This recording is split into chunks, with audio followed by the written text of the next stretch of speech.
Welcome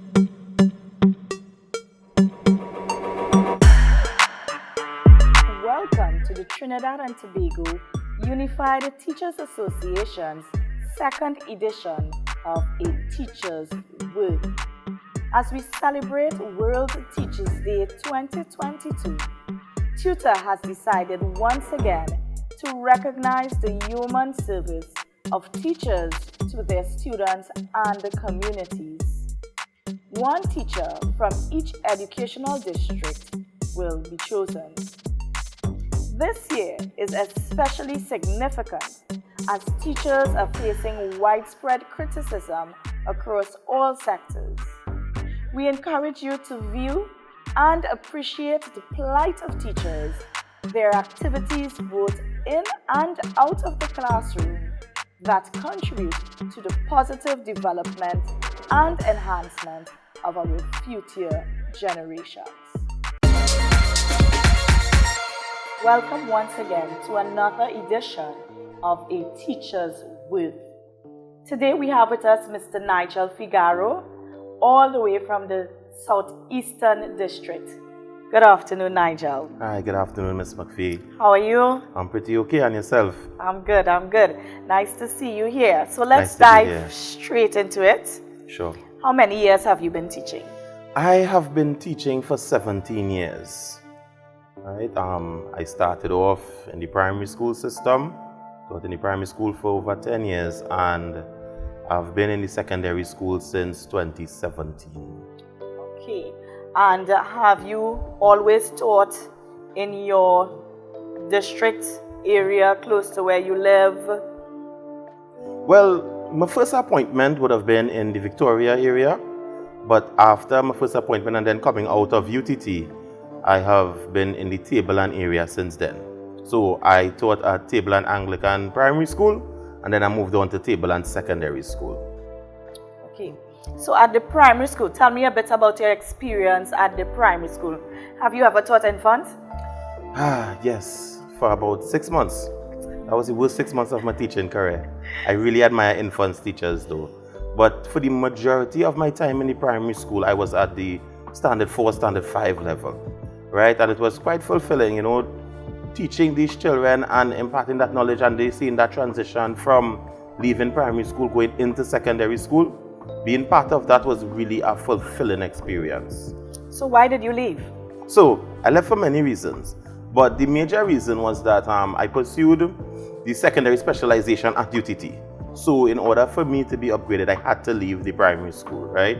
But I do have a strong passion for Caribbean history, right? And at the secondary school, I am given that opportunity to fulfill my passion.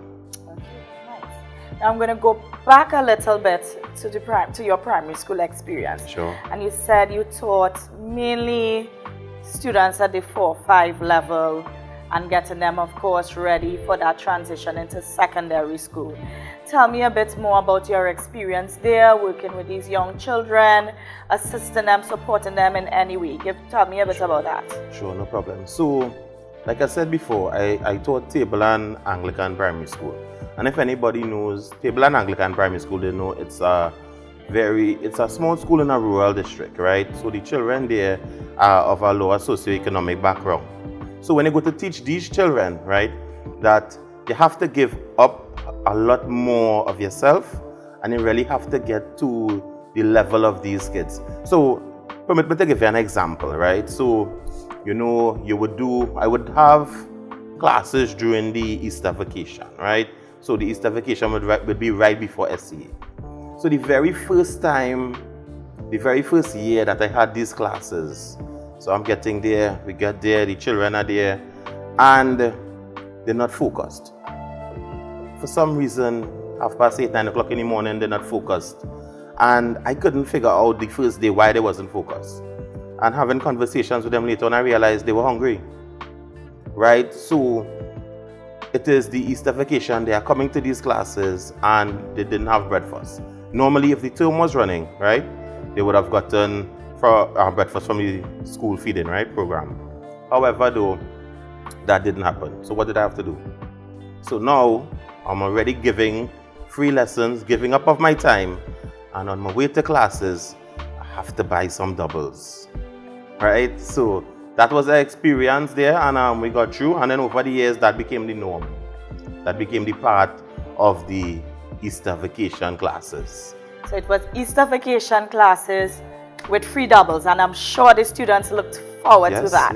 Yes. And I had to finish classes before lunchtime because I couldn't afford lunch as well too.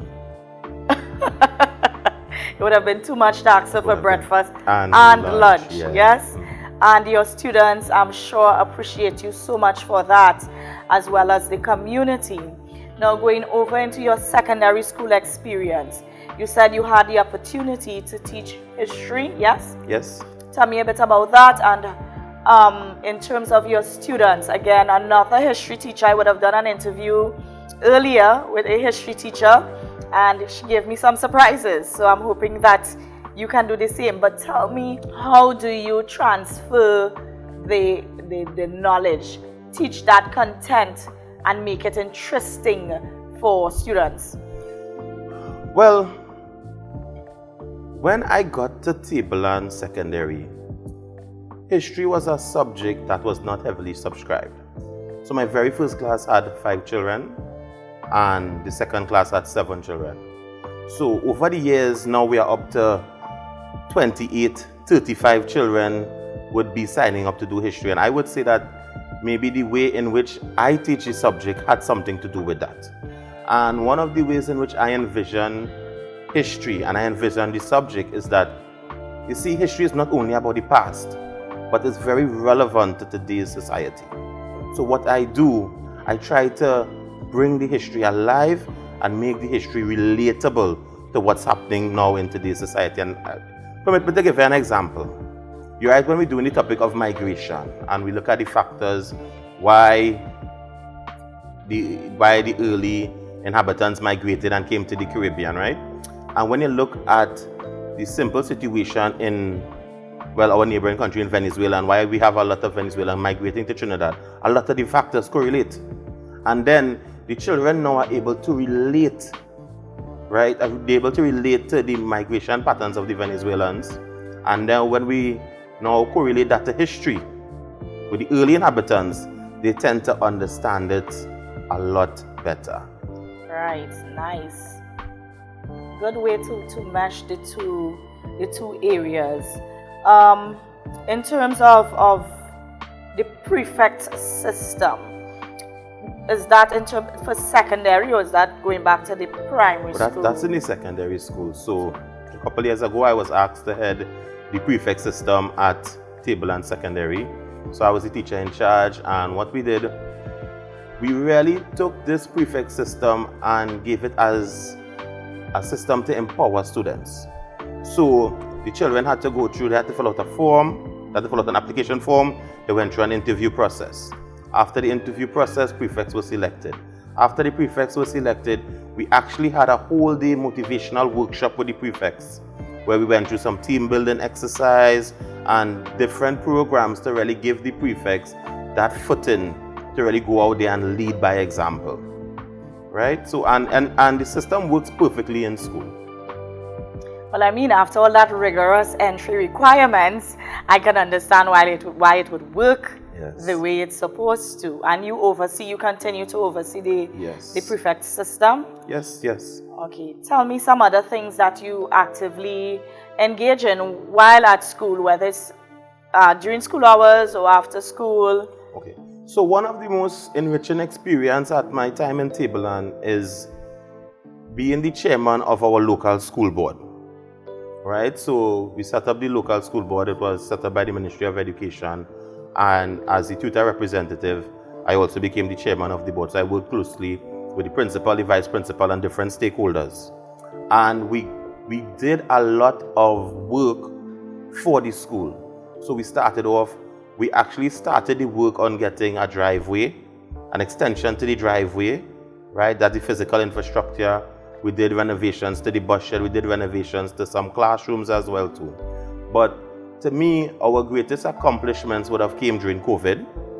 When COVID happened and we had the shutdown, when schools were going back out and they were starting the online schooling, we were able to provide tablets for over 30 children in this school, right? So we looked at the most needy students and we provided tablets for these children, right? Giving them an opportunity to engage in online schooling. And those tablets, you all would have sourced that from corporate Trinidad? So it was a combination of a few things. So we would have done some fundraising, right? I would have coordinated a school barbecue, so we would have had some funds from there, and then we would have gotten some donations, and we actually partnered with PriceMart, and we actually got good deals on it, and that's how we were able to really get so much tablets in. Okay, nice. And I'm sure those children and their parents are very grateful for the work that you did and continue to do in the school. Now, thinking about community service, I know you're involved in the village council. Tell me about your activities as it relates to your village council. Well, I have been a member of the St. Cross Village Council for over 20 years. Oh, wow. Right? I started off as a regular member, then I held the position of education officer, treasurer, and I'm currently the vice president. So over the years, we have done many projects. So how does it feel giving back? No, I really enjoy giving back. That is something I spend a lot of time doing. And one of the nice things about giving back, I always have my daughter with me, right? I have a 10-year-old daughter, and we share that experience. And I think she's seeing this all the time. It gives her that sense of charity, that sense of always wanting to help persons as well too. Oh, and one of the things we have, and I'm going to take a plug for this, coming up, coming down to the end of this month, we're actually going to put on a community fair, right, in the St. Cross community, where we want to give all the small businesses in the area, all the small businesses, an opportunity to come out and to market themselves, right? We want to partner with some healthcare providers, provide some blood pressure testing and these different things. But the idea behind it though is for all the small businesses, if it's a seamstress, carpenter, plumber, you're selling a little red mango, give them an opportunity to market themselves. Come to the center and for people to see their businesses and to put them out there. That sounds fabulous, and I think all would benefit from that, not just the small business owners, but the community at large. Tell me about your involvement in Tutor. Well, I have been a member of the union since maybe the first week when I started teaching, right? The great Mr. Denzel Walker, he would have given me my very first tutor form to fill out, and then I would have started and I would have been a member of the union there. I come from a very strong union family. My father was a member of the OWTU, and he represented the branch Petrotrin Police in Guayagüari for a very long time. So now, me given the opportunity to serve my union, to serve teachers, it was just thrust upon me, right? I was in school one day and I was asked to be the staff rep. Okay, I became the staff rep. And then when I became the staff rep, I had a yearning to learn more about it, represent the teachers in my school, give advice. And in order to give proper advice, I had to learn. And I found myself learning and gaining a wider knowledge base about industrial relations, health and safety, these different aspects of the union. Then one day I went to a DSRA meeting and Zico said, hey, Zico, that's the DFO, Zico said, hey, we need you on the district executive. I said, all right. I had no idea what the district executive was. And then as part of this district executive, I learned some more. And then one day they say, hey, we think you could be a good vice chairman. I said, me, a vice chairman, chair meeting, me? All right, no problem. Again, I'm learning, I know I'm the chairman. And to me, I'm still learning.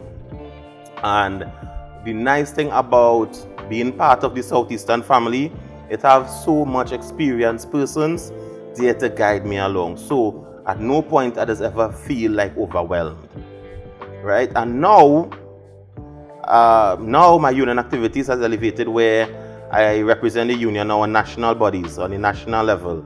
And a lot of times this can be frightening because again, I am still learning. But with my thirst for knowledge, I wouldn't let down the people that I support. Nigel, it has been a pleasure. I'm sure that we all would have gotten to know Nigel a little bit more. And also, I am sure that your community, your church, your students, former and the present, all appreciate your human service. So at this time, I just want to thank you. All right, thank you very much. That brings us to the end of this edition of A Teacher's Worth. Join us soon for another one.